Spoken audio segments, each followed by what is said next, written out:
Hi friends, welcome to my channel. இன்றைக்கி இந்த கீரையை வச்சு தான் நம்ம சமையல் செய்ய போகிறோம். இது என்ன கீரைன்னு கேட்டிங்கன்னா உண்மையாக எனக்கு தெரியலங்க. அம்மா இதை வச்சு நிறைய சாம்பார் செஞ்சுருக்காங்க, சூப்பராக இருக்கும்.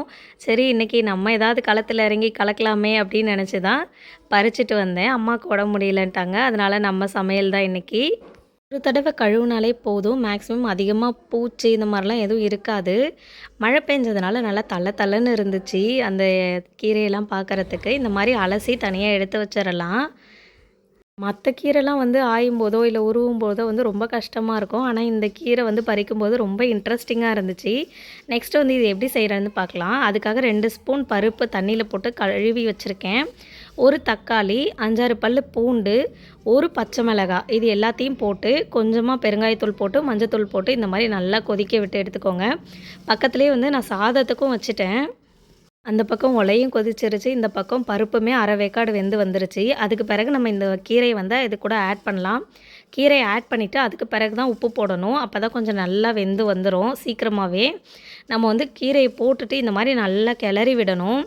இல்லைனா பருப்பு மட்டும் வேகும், கீரை கூட அந்த பருப்பு வந்து ஆட் ஆகாத மாதிரி இருக்கும். நல்லா இந்த மாதிரி கிளறி விடுங்க, பொறுமையாக கிளறி விடுங்க. தண்ணி வந்து ரொம்ப நிறைய ஊற்றிடக்கூடாது. கொஞ்சம் ஒரு கீரைக்கு தக்கன, நான் வந்து சின்ன டம்ளரால் ஒரு 1.5 டம்ளர் கிட்ட தான் தண்ணி ஊற்றியிருந்தேன். அதுவே போதுமான அளவு இருந்துச்சு. பருப்பு வந்து அரை வேக்காடு நல்லா வெந்துருச்சு. இந்த மாதிரி நல்லா கிளறி விட்டுட்டு அதுக்கு பிறகு உப்பு போடுங்க. உப்பு போட்டு ஒரு கிளறிட்டு ஒரு 10லேருந்து 15 நிமிஷம் வேகணும். மூடி போடாமல் தான் வேகணும். கீரை வந்து மேக்ஸிமம் மூடி போடக்கூடாது. மூடி போடாமல் வேக வைங்க. ஒரு 10லேருந்து 15 நிமிஷம் தான் எடுக்கும். ஆனால் டேஸ்ட்டு சூப்பராக இருக்கும். நீங்கள் வேணால் ட்ரை பண்ணி பாருங்கள். இந்த கீரை ரெடி ஆகிறதுக்குள்ளே நம்ம ஒரு சின்ன சைஸ் ஆனியன் எடுத்து கட் பண்ணி வச்சுக்கலாம், கீரையோட தாளிப்புக்காக.